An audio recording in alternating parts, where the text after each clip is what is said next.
Hi,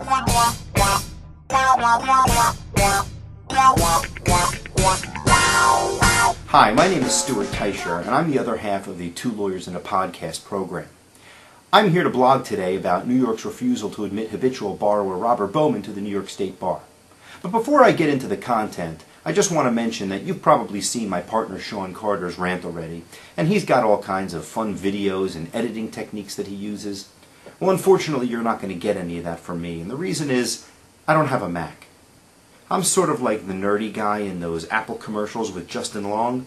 I don't know, one day maybe I'll be able to date Drew Barrymore and do something exotic, but unfortunately until then you're just going to be stuck with the nerdy guy with the PC.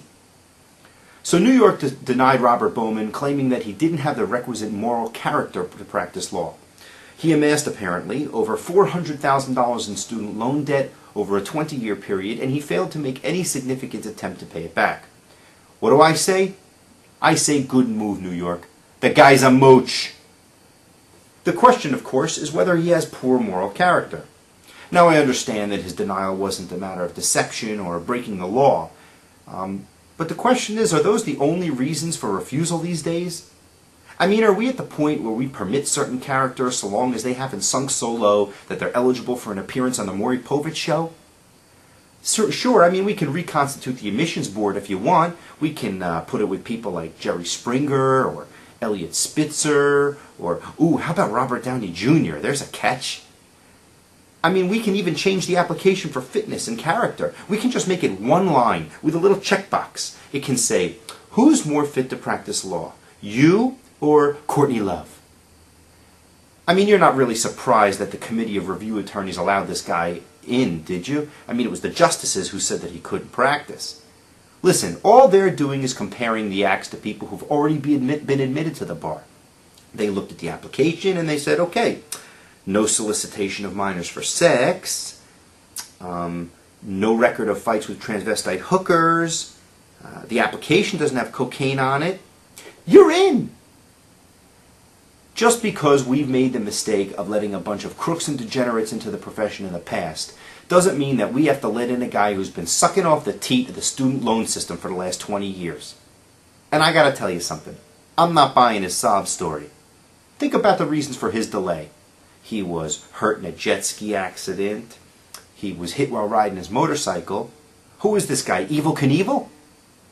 The next thing you know, he's going to break his coccyx jumping off the Golden Gate Bridge, and all he'll say is, happy day, another loan deferral for me. Hey Bowman, maybe you want to collect stamps or something, huh? Okay, so the guy goes through all of this horrible situation, and he finally graduates from law school. So does he go out job hunting? No. He enrolls in a Masters of Law program in London, where he lived with his girlfriend who paid his way. I mean, you gotta give the guy props for scamming the system so well and for so long. Well, he finishes up in jolly old England in December 2004, and he passes the bar in 2008.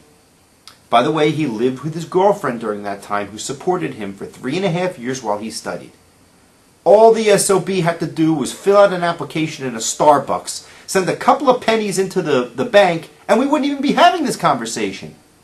3.5 years of studying without working a day. The guy's a mooch. Oh, but I'm sorry. He claims that Sally Mae overcharged him. They imposed hefty and unjustified fees, and they didn't allow him to defer payments even one little bit. What's he bitching about? I'm from Jersey. This is the way we do things.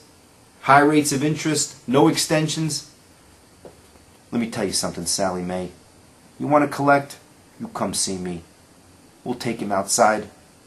Go bring him behind the Bada Bing Club. I'll give him a little of this Jersey style. I'll get you money.